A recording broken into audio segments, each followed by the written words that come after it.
안녕하세요. 예, TV 타고 떠나는 여행, 문학 여행 오늘 그 세 번째 여행이 되겠습니다. 문학 여행 상당히 우리 정서적으로 감흥을 일으키고 또 어떤 뭐라 할까요? 상당히 감성적이고 그런 부분. 우리 요즘 너무 감성이 좀 메마르지 않았습니까? 뭐 스스로 이 좀 감흥을 일으키고 좀 마음을 좀 부드럽게 그렇게 어떤 정서적인 그런 활동이 좀 필요한 것 같습니다. 많은 다양한 그런 활동이 있겠지만 우리가 여행을 통해서 한다는 것이 상당히 중요한 것 같습니다. 특히 여행에서도 문학 여행하면은 그런 부분을 우리가 100% 이렇게 향유할 수 있지 않나 그런 생각을 해봅니다. 문학 여행 오늘 그 세 번째 우리가 다양한 뭐 소설을 갖고 떠날 수도 있고 뭐 여러 가지 있지 않겠습니까? 뭐 역사적인 어떤 문학을 갖고 떠날 수도 있고 오늘은요 그 기행문 우리나라 역사상 기행문의 아주 가장 뭐라 할까 백미라고 할까요? 이러한 기행문의 백미 조선 중엽의 송강정철 송강정철의 그 기행문 백미하면 불떡 떠오르는 작품이 있으시죠? 우리 관동별곡 해서 송강정철이 강원도 관찰사로 가지 않습니까? 관찰사로 가서 강원도 동해안을 이렇게 여행을 하고 쓴 책이 관동별곡입니다. 그 쓴 글이 관동별곡이죠. 그 관동별곡이 우리 기행문학의 백미라고 이렇게 칭송이 자자합니다. 그래서인지 특히 고등학교 그 책에 교과서에 실려서 늘 그 수능 시험에 단골로 출제되는 그런 과목이기도 합니다. 글이기도 합니다. 뭐 우리가 시험을 떠나서 학생이든 우리 기성세대 성인이든 간에 이 작품에 대한 이 작품이 우리한테 주는 것은 상당히 시사하는 바도 크고요. 또 우리가 그 어떤 그런 걸 떠나서 문학은 아니지만 기행문이지만은 이 기행문학 작품에 대한 어떤 우리가 좀 뭐라 할까요? 즐거움, 즐거움 그리고 나도 그러한 여행을 좀 한번 해보고 싶다 하는 그런 감흥을 많이 불러일으킵니다. 그래서 오늘은 그 주제를 선정해서 우리가 동해안으로 여행을 가는데요. 그 고장이 어디냐면 송강정철이 여러 고장을 그 당시에 여행을 했지만 오늘은 그 중에서도 가장 클라이막스, 가장 압권이 되는 클라이막스가 되는 고장, 바로 울진입니다. 울진은 사실 지금은 경상북도입니다. 경상북도지만 경상북도로 된 지는 뭐 얼마 되지 않았습니다. 1962년 그 전까지는 강원도였습니다. 강원도. 그러니까 조선시대 당연히 강원도였죠. 강원도이다 보니 당연히 강원도 관찰사가 거기까지 갑니다. 강원도로서는 최남단이었으니까요. 지금은 이제 경상북도입니다만은 그래서 관동별곡의 마지막 그 송강정철의 여행지 마지막 코스가 또한 울진이었습니다. 그 울진 너무나 서울에서 보면 머나먼 고장입니다. 머나먼 고장. 울진은 도대체 어떠한 고장인지 관동별곡을 통해서 보고요. 그 다음에 오늘날의 울진 여행지로서의 울진을 저와 함께 떠나보도록 하겠습니다. 관동별곡 울진 망량정인데요. 관동별곡에 나오는 것이 강릉은 경포대가 나오지 않습니까? 경포 호수와 그 경포대가 장면이 나오는데 뭐 양양은 낙산사 이런 식으로 쭉 나오지 않습니까? 그래 울진은 망량정이라는 정자입니다.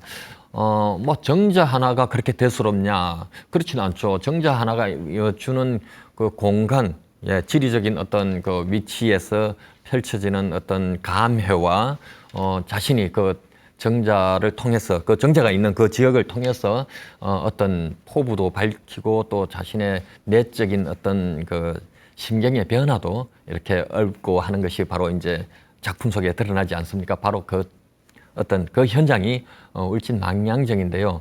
망량정은 아까도 말씀드렸지만은 그 여행 말미에 해당됩니다. 그래서 우리가 우리 그 시청자분들께서도 여행을 떠날 때 하고 여행이 이제 거의 끝나가서 집으로 돌아올 때 하고 기분이 다르시겠죠. 예, 오늘 그 장면이 극명하게 드러나는 것이 바로 울진 망량정입니다. 그래서 오늘 제가 그곳으로 우리 시청자분들하고 같이 여행을 떠나려고 한 것입니다.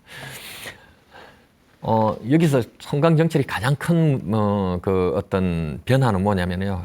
내적 어떤 내면의 갈등 부분입니다. 갈등. 도대체 무슨 갈등이야? 예. 저와 함께 여행을 떠나면서 송강정철의 입장에서 그리고 우리가 직장생 예를 들어서 직장인이 직장생활 하면서 휴가를 받지 않습니까? 휴가를 받으면 여행을 떠날 때가 많죠. 그러면 여행을 떠날 때, 그 다음에 또 즐기고 돌아올 때 어떤 여러 가지 심리 변화가 있지 않겠습니까? 바로 그 부분을 송강정철이 아주 뭐랄까요? 상당히 리얼하게 그리고 어떤 자신은 또한 단순한 여행객이 아니지 않습니까? 이 관백으로서 정치를 지방 도정을 이끌어갈 사람으로서의 어떤 각오와 다짐을 갖고 떠난 여행이었거든요. 그 속에서 이제 두 가지 여행과 어떤 도정을 어떤 이끌어가는 이러한 정치인으로서 행정가로서 이러한 사이에서 자신을 놓고 중간에 놓고 갈등을 겪는 그런 겁니다. 그런 어떤 내적 갈등인가 하는 것을 저와 함께 이렇게 떠나가면서 송강정철의 소회를 한번 느껴보겠습니다. 오늘날 우리한테 시사하는 바가 상당히 큽니다. 이 방백정철이 여행 내내 사실 임금님에 대한 그 연군 지정이지 않습니까? 너무나 임금을 마치 연인처럼 이렇게 빗대서 표현하고 하는 것이 송강정철의 많은 작품에서 드러나지 않습니까? 드러나는데 이 관동별곡에서도 마찬가지로 임금님에 대한 어떤 자신의 어떤 그 충성심을 상당히 아주 미화해서 이렇게 표현하곤 합니다. 많은 부분에서 그런 장면이 드러나는데요. 그만큼 자신한테는 일생일대에 지금 이 순간이 강원도 관찰사로 부임받은 것이 자기 일생일대의 가문에 상당히 중요한 기회로 자기가 인식을 했다는 그런 한 증거가 되겠습니다. 이제 송강정철이 이제 북쪽에서 쭉 동해안으로 내려왔습니다. 내려와서 이제 울진에 다다를 즈음, 울진 직전이 강원도 삼척입니다. 삼척 죽서루라고 하는 정자에서 이제 또 그 감회를 느끼고 여행을 만끽했지 않습니까? 그 죽서루 전이 강원도 강릉 경포대입니다. 경포대인데 경포대 거쳐서 삼척 죽서루 거쳐서 울진으로 넘어옵니다. 그런데요, 이 삼척에서 울진으로 내려올 때는 그 전하고 이 지형이 상당히 다릅니다. 삼척에서 울진하고 내려오는 곳은 그 경계선은요, 지금 오늘날은 강원도가 경상북도 도계가 되면서 그 시군계가 됐습니다만은 그 당시는 그냥 같은 도였지만 상당히 험준한 산악지대입니다. 삼척하고 울진하고. 오죽하면 울진 삼척 무장공비가 바로 거기서 등장하게 되는 거죠. 그 상당히 험준한 곳이다 보니까 사실 바다 구경하고 넘어오기가 힘듭니다. 이 산을 타고 넘어와야 되기 때문에. 그래서 송강정철이 이제 울진에 다다라서 울진에서 한참 이제 내려가다 보면 망양정이 있는데 여기서 이제 송강정철의 그 글이 등장합니다. 그 부분을 잠깐 제가 소개해 드리자면은 말하자면 관찰사의 여정엔 끝이 있는데 그렇죠. 제가 이제 무한정 여행하는 거 아니지 않습니까? 잠깐 이제 둘러보고 돌아가서 도정에 임해야 되니까 내 여행엔 끝이 있는데 이 경치는 갈수록 실증나지 않는다. 실증나지 않는다는 것은 다시 말해서 너무너무 좋은 거죠. 지금 너무너무 갈수록 이 여행이 너무너무 좋은데 내 여행의 그 여정의 끝은 이제 울진까지 왔으니까 이제 끝나가는 것 아닙니까? 그러니까 이게 지금 더 즐기고 싶은데 나의 이제 그 시간적인 어떤 관점에서 이제 여행이 이제 종점에 다다른 겁니다. 근데 경치는 너무나 좋아. 안타깝죠. 우리가 여행 가서도 마찬가지지 않습니까? 볼 게 더 있고 즐길 게 더 있는데 내일 이제 휴가 끝나고 출근해야 되는 그런 시점에 온 겁니다. 그래서 이제 그 갈수록 경치는 실증나지 않은데 극한 감회가 깊고도 깊다. 극한 감회가 그렇죠. 그리고 이제 동쪽 수평선 끝은 내내 보지 못해서 아까 말씀드린 것처럼 삼척에서 울진 넘어오자면 수평선 못 보지 않습니까? 그런데 이제 자신은 이제 그것을 보고 싶은 거죠. 그 산악지대 넘어와서 동쪽 수평선을 보려고 이제 망양정 정자에 오릅니다. 오르니 어떻게 발밑에 푸르른 동해가 수평선이 하지런히 얼마나 멋진 광경이 펼쳐지겠습니까? 그 망양정에 올랐더니 바다 밖은 하늘이니 하늘 밖은 무엇인가 하고 이제 표현을 합니다. 역시 참 대문장갑니다. 그렇게 하고 그 바다인데, 근데 그 바다에서 중요한 표현이 이제 등장하는데요. 이 바다에서 바다가 그냥 아름답지만 않습니다. 원래 아름다워야 할 바다인데 그렇지 않습니까? 여행을 떠나서 이렇게 이 경치가 갈수록 실증나지 않는다고 했는데 여기서 중요한 이제 메시지가 등장합니다. 이 가뜩이나 성난 고래가 성나서 막 물을 내뿜는 겁니다. 물을 내뿜으면 고래가 물을 내뿜으면 어떻게 됩니까? 하얀 뭐 물 안개가 막 번지는 것 아니겠습니까? 이 고래가 물을 불고 뿜으며 막 어지럽게 군다 이거죠. 그렇게 표현을 합니다. 이 송강정철이. 그리고 누가 도대체 저 고래를 놀라게 했기에 고래가 저렇게 물을 불고 뿜느냐 이거죠. 화가 나게 만들어 갖고 그렇게 뿜는다 이거죠. 멀쩡한 바다에 고래가 왜 화가 나서 물을 뿜고 그럴까요? 예. 자신이 휴가가 끝나가니까 너무나 안타까워서 막 내적 갈등을 일으키는 그 표현입니다. 그리고 은산, 예, 하늘에 그 신선이 산다고 하는 은산, 금이 아니고 동도 아닌 은입니다. 은은 하얗지 않습니까? 이 은산을 꺾어서 이 세상에 떨어뜨리는 것 같이 하얀 산을 떨어뜨리면 어떻게 되겠습니까? 파란 동해 잔잔하게 있으면 파란 바다가 그냥 이렇게 잔잔하게 있을 텐데 이 하얀 물결이란 것은 파도가 친다는 의미지 않습니까? 이 은산을 갖다 깎아서 떨어뜨린다는 것은 파도가 심하게 몰아친다는 의미거든요. 그만큼 바다가 지금 내 마음이 정말 잔잔하지가 않다는 거죠. 이 여행이 더 길게 즐거워야 되는데, 나 싫어. 돌아가기 싫어. 더 여행을 할래. 이런 마음의 표현이 지금 이렇게 등장한 겁니다. 이런 식으로 문장이 표현이 된 겁니다. 이것으로 끝이 아니고 또 하나 있습니다. 이 여름철 5월에, 아까 3월에 출발해서 이제 5월에 끝나지 않습니까? 지금 5월에 온 겁니다. 그런데 당시에 5월이면은 뭐 음력이니까 지금 6월, 7월 되지 않겠습니까? 이 무더운 5월에 하늘에서 흰 눈이 내린다는 겁니다. 아니, 저 바다에서 하늘에 흰 눈이 내린다는 게 뭡니까? 지금 아까 고래가 흰 물을 뿜고 지금 흰산이 막 바다에 떨어지고 지금 또 하늘에서 흰 눈이 내리고 모든 것이 하얗게 파란 바다가 하얀 물결로 다 변한 겁니다. 이 5월에 무슨 눈이 내리겠습니까? 예, 말도 안 되는 소리죠. 그러니까 바다에서 일어날 수 없는 그러한 어떤 갈등, 막 동요가 일어난다는 그 표현을 이렇게 문학적으로 서서 한 겁니다. 그러니까 얼마나 지금 난 내일 휴가 끝나고 직장으로 돌아가야 돼. 우리 직장인들이 여름 휴가 일주일 받아서 일주일 잘 쓰고 오늘 휴가 마지막 날입니다. 오늘 즐기면 이제 내일 집으로 가서 출근해야 됩니다. 모레 이제 출근해야 됩니다. 바로 그 심정이거든요. 그러니까 송강정철이 자기가 관백으로서 돌아가지 않을 수 없지 않습니까? 가야 되는데 여행은 너무나 좋은데 이 경치가 너무나 아름답고 좋은데 더 이상 이제 누릴 수 없다는 것이 너무나 안타까운 그런 마음을 이 갈등을 이렇게 표출한 겁니다.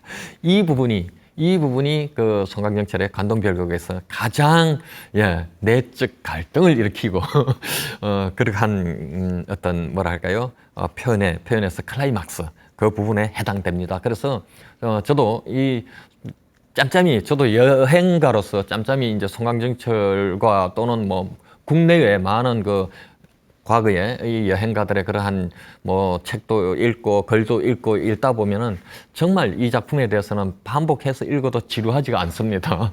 저한테 자꾸 어떤 자극제가 되거든요. 그래서 그런 과정들에서도 이 바로 망양정 부분에서는 특히 시사하는 바가 커서 우리도 여행이라는 것을 한번 떠나가면 다시 돌아오는 당연히 돌아와야 되지 않습니까? 그럴 때 너무 아쉬워만 하지 말자. 또 가면 되지 않겠냐. 이제 그런 마음을 한번 가져보는 거죠. 그러한 차원에서 이제 우리가, 송강정철이 왜 이렇게 관찰사로서 여행의 끝이 없이 무한정 갈 수 있다면은 또 좋기도 하겠지만 사실 어떻게 본다면 그러면 또 무뎌지겠죠. 어느 정도 끝이 있어야 또 그 여운을 남겨놓고 또 다음에 또 새로운 마음가짐으로 또 떠날 수 있지 않겠습니까? 그렇게 본다면은 당연히 끝이 있는 것에 대한 어떤 것을 안 좋은 예, 이것으로 끝이구나 하는 부정적인 시각보다도 또 다른 기회가 오겠구나 하는 그런 희망을 갖는 게 좋을 것 같습니다. 그런데 정철이 여기서 끝난 게 아닙니다. 바로 자기가 그 요동쳤던 마음에 대해서 마음의 정리를 스스로 하게 됩니다.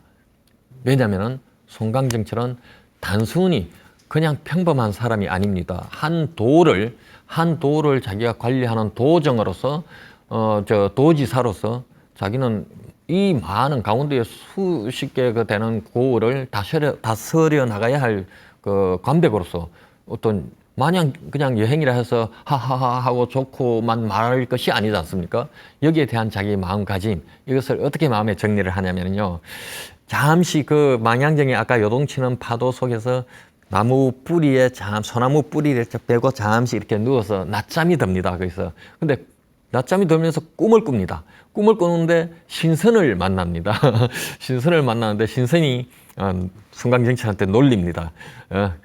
그 문구 하나 황정경 도교에서 읽는 그 경전이죠. 황정경 문구 하나 잘못 읽어서 신선의 세계에서 이 인간의 세계로 떨어져 온 송강정철을 그렇게 한 사람이라고 놀립니다. 놀리면서 같이 술 한잔 하자 해서 같이 술 마시고 하는데 어쨌든 그러한 과정을 겪으면서 이제 잠이 깹니다. 깨면서 송강정철이 과연 내가 신선인지 신선이 나인지 모를 그런 마음에 이제 정리를 하죠. 그만큼 자신도 신선 노름을 했고 이제 깨우침을 받으면서 마음에 아까 요동치던 마음에서 갈등을 겪던 마음에서 이제는 내가 내 자리로 돌아가야지 하는 그러한 마음을 이제 갖게 됩니다. 그게 이제 자기 자신의 이제 막 최종적으로 이제 여행 끝이니까 여기가 마음의 정리를 하게 되는 거죠. 그래서 거기서 이런 이야기를 합니다. 이렇게 바다를 이렇게 굽어보니 그 깊이를 모르는데 끝인들 어찌 알랴. 예, 상당히 겸허한 마음으로 돌아가죠. 예, 바다 이렇게 굽어보고 그 바다의 깊이를 모르는데 저 바다의 끝을 내가 어찌 알겠냐. 상당히 겸손한 마음으로 이제 수그러들고 나는 이제 임금님을 대신해서 강원도를 잘 이끌어 나가야 되겠다 하는 그러한 마음으로 다짐을 하고 돌아가게 되죠. 예, 이것이 감동별고 핵심 클라이막스입니다. 어쨌든 그러한 즐거운 여행을 통해서 마지막 갈등을 겪고 그 다음 자기가 평정심을 찾고 마음의 정리를 해서 돌아간다는 것, 이것이 우리한테 우리가 또 한번 새겨봐야 할 부분 아닌가 그런 생각합니다. 망향정 여행을 하는데요.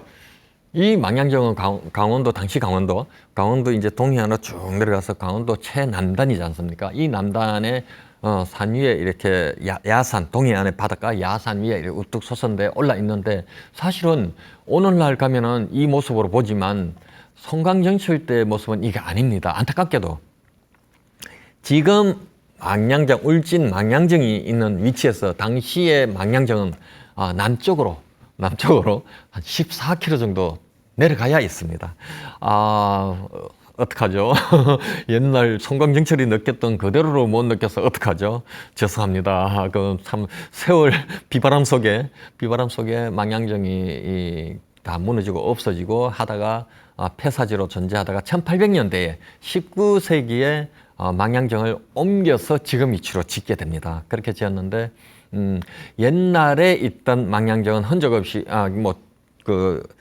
여기가 망향정 예트다 해서 표준해 놨지만 우리가 그 옛날의 망향정 분위기를 느낄 수 없죠. 그래서 그것이 안타까운데 대신 망향정이 그곳에 있었다는 지명을 남겨놓고 왔습니다. 그래서 그쪽이 망향해수욕장, 망향리, 마을 이름, 동네 이름이 망향, 이러한 이름은 남겨놨습니다. 망향정이 있었기 때문에 망향이 뭡니까? 바다를 바라보는 그런 의미지 않습니까? 그래서 그 지명만 남겨놓고 실체는 떠나가고 없습니다. 울진으로 지금 울진 수산 쪽으로 건남면으로 옮겨와 있습니다.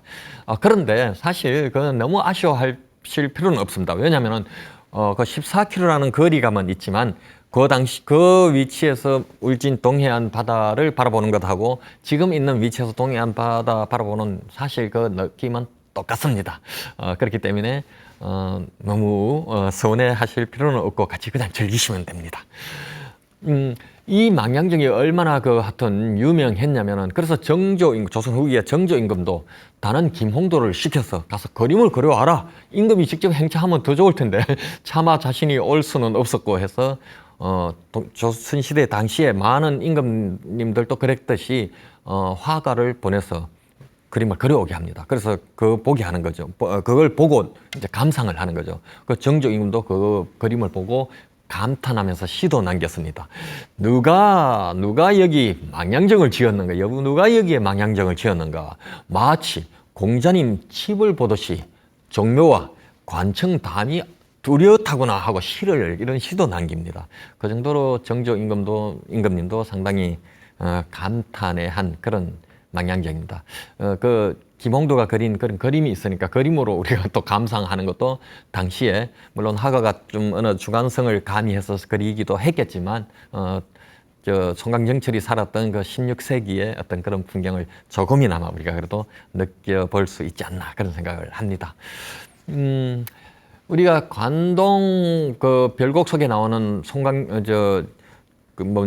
망양정을 지금 봤는데요. 사실 망양정에서 조금 남쪽에 더 가면은 월송정이라고 또 있습니다. 월송정은 그 평해도 지금은 경상북도 울진군 평해읍으로 울진군에 지금 속해 있습니다. 당시에 평해도 이제 그 망양정이 유명했는데 관동 우리가 별곡이라는 작품이 있지만 관동 팔경이라고 해서 또 많이 이렇게 동해안에 8곳의 아름다움을 많이 노래하지 않습니까? 그래서 월성정이 그 관동 팔경 중에 하나로 또 꼽히기도 합니다. 사람들에 따라서 월성정 대신 강원도 저 북쪽에 있는 통천에 있는 시중대를 꼽기도 합니다만은 시중대가 됐던 월성정이 됐던 다 그 팔경 중에 하나로 이렇게 뭐 같이 합쳐서 구경이라고 하면 되죠. 꼭 누구 빼고 누구 넣을 필요는 없지 않겠습니까? 그럴 정도로 아름다운 그런 한 동해안에서 그한 정자 속에서 풍류를 즐기던 그런 곳입니다. 그래서 우리가 그 월성정 같은 경우는 선조 때 영의정 했던 그 이산해 선생이 그 유배를 와서 또 감탄했던 것이기도 하죠. 겸재정선이 와서 또 여기 와서 그림을 그리기도 했습니다. 그 월성정 그림을 남겼습니다. 지금도 우리가 그 그림을 보실 수가 있습니다. 이제 울진에 이 송강정철의 그 관동별곡을 따라서 여행을 했는데요. 또 그것을 우리가 만끽했으면 또 그냥 돌아갈 수는 없죠. 울진은 청정 힐링의 고장입니다. 서울에서 본다면 사실 울진이 저 부산이나 제주나 뭐 목포, 광주 가는 것보다 더 멉니다. 직선거리로 따지면 더 짧지만 교통편이 너무나 안 좋습니다. 뭐 태백산맥 넘어서 아주 오지 중에 오지였습니다. 뭐 기차도 안 들어가죠. 그래서 상당히 먼 골짜기다 보니 그것도 하나의 또 어떻게 보면은 좋은 점도 있습니다. 그만큼 개발을 그렇게 못해갖고 청정지역으로 남았다. 그 위안이라면 위안으로 삼을 수도 있겠습니다. 우리가 울진에서 청정 힐링 여행을 할 수 있는 1번지라면은 첫 손으로 꼽는다면 당연코 저는 그 금강송 숲길을 꼽을 수 있겠습니다. 우리 얼마 전에 울진의 금강송 군락지가 화재 위험에 휩싸여갖고 상당히 전 국민의 그 가슴을 졸였지 않습니까? 금강송이 우리한테 상당히 조선시대에는 봉산, 경복궁이라든가 궁궐 지을 때 그 목재로 사용하기 위해서 일반인 출입을 금지하고 아예 봉쇄했던 산이 그 금강송 군락지입니다. 그런데 거기 불이 났으니 얼마나 정말 그 수백 년 된 금강송이 다 탄다고 생각하면 아찔하지 않습니까? 지금 그곳은 여행만 해도 심신이 그저 도시에서 찌던 때가 저절로 다 말끔히 빠질 것만 같은 그런 느낌을 주는, 거기에서 하룻밤을 잔다면 더도 할 나위 없는 여행이 되겠죠. 이 바로 금강송 숲길 여행을 첫 선으로 꼽는다면 꼽을 수 있겠습니다. 대신 여기는요, 워낙 오지이기도 하지만 또 금강송 숲길은 상당히 제한적으로 운영을 하기 때문에 사전에 확인을 하고 이렇게 떠나는 것이 좋겠습니다. 금강송 숲길 끝에는 또 이렇게 우리가 걷고 나면은 또 멋진 온천을 곁들인다면 얼마나 또 금상첨화겠습니까? 울진의 우리나라 최고의 수질 좋은 온천이 울진에 있습니다. 울진에 온천이 두 곳이 있는데요. 바로 그 중에 하나 금강산 군락지하고 물려 있는 곳이 덕구온천. 덕구온천. 이 우리나라 또 유일하게 자연 용출 온천입니다. 그러다 보니까 뭐 섭씨 43도 뜨거운 물이 그냥 펑펑 쏟아져 나오는 거 그대로 갖고 땡겨와서 온천욕을 즐길 수 있는 우리나라 유일한 곳입니다. 그러다 보니까 얼마나 특히 전국 최고로 물 좋기로도 소문났고 신경통, 뭐 관절염, 피부염 여기에 효과가 아주 좋다고 그렇게 자랑이 소문이 무성합니다. 그다음에 그 덕구온천에서 가까운 해변으로 나오면 바로 죽변항입니다. 죽변항은 정말 동해 청정 먹거리, 뭐 오징어, 명태, 뭐 대게, 대게 유명하죠. 겨울철 특히 이제 대게의 고장이 또 울진입니다. 대게 가장 많이 잡히고 오리지널 고장이 울진입니다. 다른 지역으로 알고 있는 분도 많은데 뭐 다른 지역에서도 나긴 납니다만 울진 대게 하면 울진이 진짜입니다. 어쨌든 이곳은 특히 또 미역이 해초 미역이 전국에서도 가장 유명한 미역이 이렇게 생산되는 곳이기도 합니다. 과거의 드라마 중에 폭풍속으로라는 드라마가 아주 인기리에 방영된 걸 저도 기억을 합니다. 이 영화 촬영 세트장이 또 울진 죽변항에 있습니다. 그 바닷가 절벽 위에 파도 치는 절벽 위에 그 세트장이 있는데요. 아주 경치도 아름답고 그곳은 바람이 또 아주 세찹니다. 또 그 지역에는 이제 최근에 생긴 해안 스카이 레일이 생겨서 바다 위 절벽 위로 스카이 레일을 타고 이렇게 여행하는 그런 재미도 있습니다. 가까운 곳에 죽변항에서 가까운 곳에 이 약간 역사 여행인데요. 신라 봉평 신라비 그 봉평이라는 곳에 신라비가 발견됐습니다. 이게 신라 법흥왕 때 비석이거든요. 신라 법흥왕 때 비석이니까 상당히 역사가 오래됐죠. 1500년 역사가 됐는데 이게 바로 1988년에 논 속에서 발견된 겁니다. 논 속에서 논 갈다가 이제 발견이 됐는데 그걸 그냥 돌로 알고 갖다 버린 거거든요. 근데 누구는 무관심 속에 갖다 버렸는데 또 누구는 이 호기심이 있어서 자꾸 들여다보다 보니 그 1500년 동안 땅에 묻혀있던 것에서 많이 마모도 됐겠지만 그 속에서 무슨 글자 같은 것을 발견하게 됩니다. 그러다 보니 이제 전문가를 부르게 되고 보니 이건 국보급이거든요. 국보급이 아니라 국보가 됐습니다. 그 정도로 귀중한 그 속에 비석 속에 글자가 약 400자 글씨가 있는데 그 신라가 백제 같은 경우는 행정이 5부제로 운영이 됐지 않습니까? 동서남북 중앙해서 5부로 운영되는데 신라는 6부제가 여기에 기록에 나옵니다. 그러니까 그 법흥왕 때 다른 데서 우리가 볼 수 없는 역사적 사료가 이 비석에 담겨 있었던 거죠. 누가 만약에 그때 쓸데없는 돌이라고 깨갖고 다른 용도로 썼다면 큰일 날 뻔했던. 그러니까 우리 역사가 이렇게 또 땅속에 파묻혀 있는 것이 아마 아직도 많이 있을 겁니다. 그죠? 어디에 뭐가 있는지 우리가 참 앞으로 많이 좀 관심을 갖고 발굴을 해야 되겠습니다. 중요한 것은 그것을 잘 발굴했으면 잘 해야 되는데 지금처럼 또 갖다 버리고 하면 곤란한 일이 생길 것 같습니다. 그 다음에 울진은 성육을 땅속의 금강산이라고 하는 성육을 유명합니다. 우리나라 동굴 여행은 또 다른 지역에서도 강원도 지역이라든가 제주도에도 있고 많이 있습니다. 그러나 저마다 또 각각 다른 모습이기 때문에 여기 가면 이 동굴, 저기 가면 저 동굴 여행할 가치가 있죠. 성육을은 상당히 오래 전부터 유명했던 것으로 나옵니다. 그래서 특히 고려시대 때 학자들도 유람을 많이 성육으로 간 기록이 있습니다. 특히 이곡 선생 같은 경우도 성유굴에 대해서 예찬론을 펼쳤습니다. 그 당시에 이곡 선생은 성유굴을 이상향으로 꼽았습니다. 자기 글을 남겼습니다. 그 정도로 어마어마하죠. 그 성유굴은요, 들어가는 입구가 상당히 좁습니다. 그래서 이렇게 숙여서 들어가는데 들어가면은 서서 많은 사람이 서서 다닐 수 있는 넓은 공간이 펼쳐집니다. 그러니까 얼마나 이상향이겠습니까?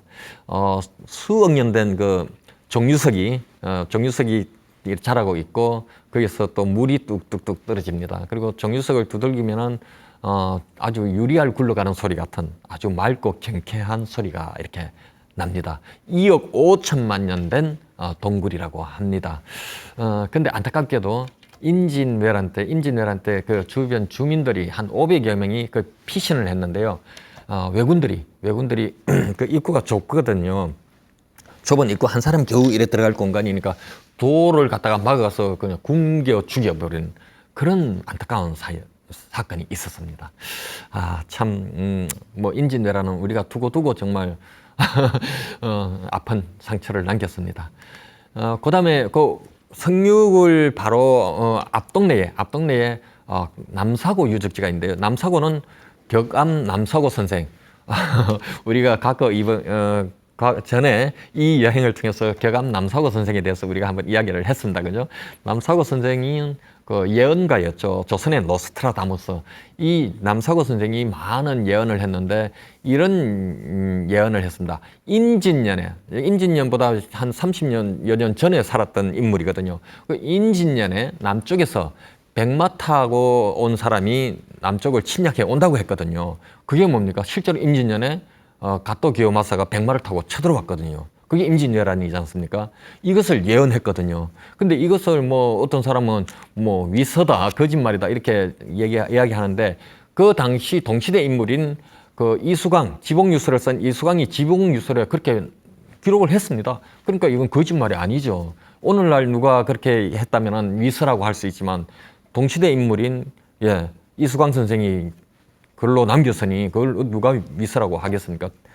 그만큼 정확히 예언을 했고, 그 문정왕후도 언제 죽는다는 것을 예언해서 마쳤고, 이런 정말 특출한 예언가였습니다. 그 남사고 선생의 유적지에서 우리도 미래를 예측하는 그런 기운을 좀 받고 오면 좋을 것 같습니다. 그 다음에 그 또 인근에 왕피리 계곡이 있습니다. 왕피 뭘까? 번뜩 떠오르는 생각, 왕이 피난 왔다는 느낌이 들지 않습니까? 맞습니다. 신라시대, 고려시대 때 왕이 피난 왔다 하여서 왕필이라는 마을 이름이 생겼습니다. 우리나라에 얼마 남지 않은 정말 때가 묻지 않은 청정 그 숲속 깊은 산속의 계곡입니다. 그러니까 왕필이 계곡이니까 물이 흐르겠죠. 이 진짜 옥구슬 같은 물이 흐르고 얼마나 깨끗합니까? 그냥 떠서 마시고 싶을 정도로 요즘처럼 이 무더운 여름에는 진짜 너무나 좋습니다. 이 계곡을 이렇게 걷다 보면은, 정말 영혼까지 다 깨끗이 씻어질 것 같습니다. 특별히 그 멀리 깊이까지 안 들어가셔도 성육을 앞에 구산리라는 마을에서 한 상류로 5km 정도 속사마을까지만 걸어도 정말 이 도시에서 찌든 때를 다 벗겨낼 수가 있습니다. 영양, 일월산에서 발원해서 내려와서 망양정 바로 밑으로 망양정 밑으로 해서 동해로 들어갑니다. 망양정에서 이렇게 바라볼 수 있습니다. 그 마지막 종점에 다다른 계곡물을. 그래서 왕피리 계곡 여행도 우리가 꼭 한번 하면 좋고요. 그 일원에 있는 통고산 자연휴양림 산이 1000m나 되는 산에 500m 중턱에 그 휴양림이 있습니다. 이런 데서 하룻밤 자면 얼마나 좋겠습니까? 그 근처에 불영사가 있습니다. 불영사 하면은 또 우리가 참, 이거 죽은 사람도 살렸고 죽어가는 사람도 살린 사찰입니다. 무슨 사연이 있길래. 조선시대에 그 백극제라고 하는 울진현령이 죽었습니다. 갑자기 죽었습니다. 죽었는데 그 부인의 꿈에 신선이 나타나서 시신을 불영사로 옮기고 100일 기도를 하면 살아난다 이렇게 이야기합니다. 이거 진짜 믿어야 될까요? 부인은 믿고 그렇게 했습니다. 그래서 실제로 살아났습니다. 이거 전설 같은 이야기네요. 그래서 그 부인이 너무나 감사해서 그 불영사에 그 환생전, 남편이 다시 돌아왔다 해서 환생전을 지어서 그렇게 했던 이야기가 있습니다. 그 조선 중후기에 와서는 또 인현왕후와 또 관련된 이야기가 있습니다.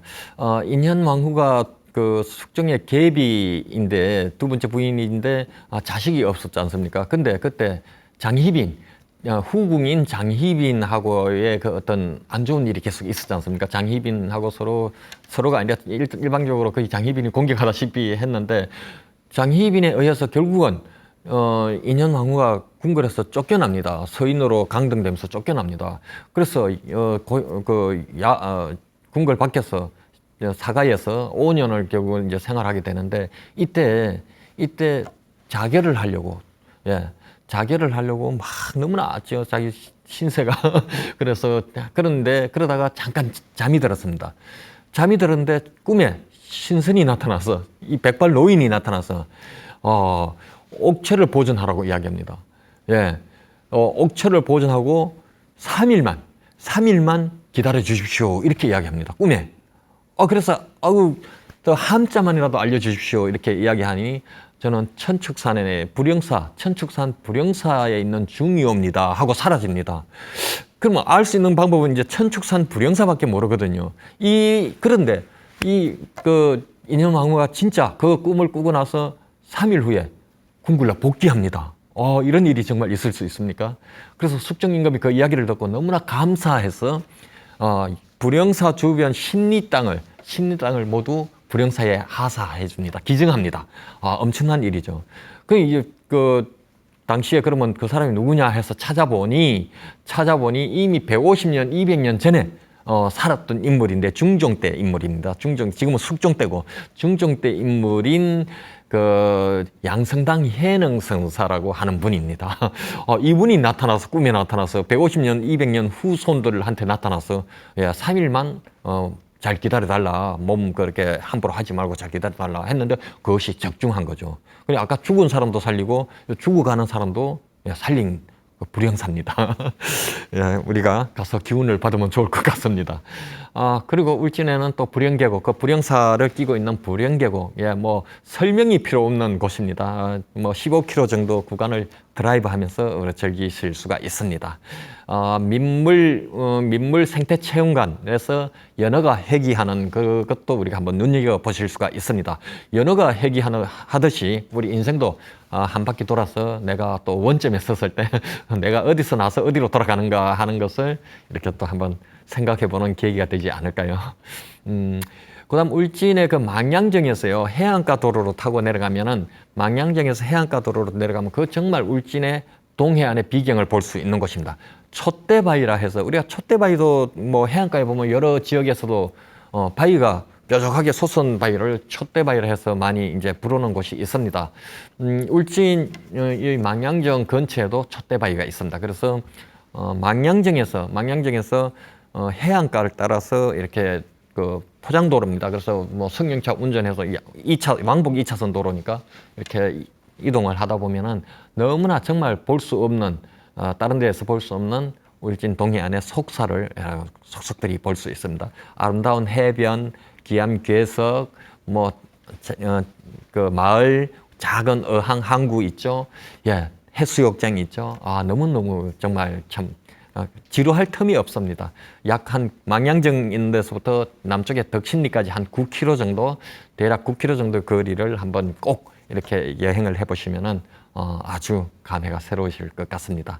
그렇게 해서 내려가면은 바로 평해 쪽으로 내려가게 되는데, 평해에 가면은 또 울진의 두 온천 중에 하나인 백암 온천이 있습니다. 백암 온천도 신라시대 때부터 발견이 돼갖고 이렇게 많은 사람들에게 사랑을 받은 그런 온천이 되겠습니다. 백암온천 근처에 이제 또 큰 항구가 있습니다. 후포항입니다. 후포항은 또 좀 많이 그래도 알려진 항구죠. 우리 대게, 아까 축변항에서 그랬듯이 대게의 본향이라고 한다면 정말 뭐니면 해도 후포항이 될 것 같습니다. 이 후포항에서 뭐 각종 어류, 문어, 도루묵, 가자미, 대구, 이러한 생선은 물론이고 뭐 많은 것을 우리가 누릴 수 있습니다. 그래서 많은 촬영도 많이 했고, 거기서 TV에서요. 그다음에 백암 온천, 아까 월송정 이 주변에 다 가까이 있으니까 연계해서 이렇게 여행을 하면은 아주 좋지 않나, 그런 곳이 바로 우리 또 후포항이 되겠습니다. 지금 우리가 오늘 송강정철의 관동별곡 기행문을 따라서 울진 망양정을 여행을 했습니다. 그 망양정에서 우리가 정말 내가 어떤 내적 갈등을 겪으면서 결국은 내가 내 자리를 다짐을 하면서 돌아갈 수 있는 그런 마음가짐을 좀 배웠고요. 그 다음에 또 울진에 있는 청정 힐링, 각각 명소를 두루두루 이렇게 같이 함께 여행을 했습니다. 어떠셨습니까? 예, 우리가 또 심신을 항상 정화시키고 마음을 안정시키고 이러한 심신 정화, 힐링하는 여행을 우리가 앞으로도 계속 또 이어가도록 하겠습니다. 또 다음 시간을 우리가 기대해서 같이 떠나도록 하겠습니다. 감사합니다.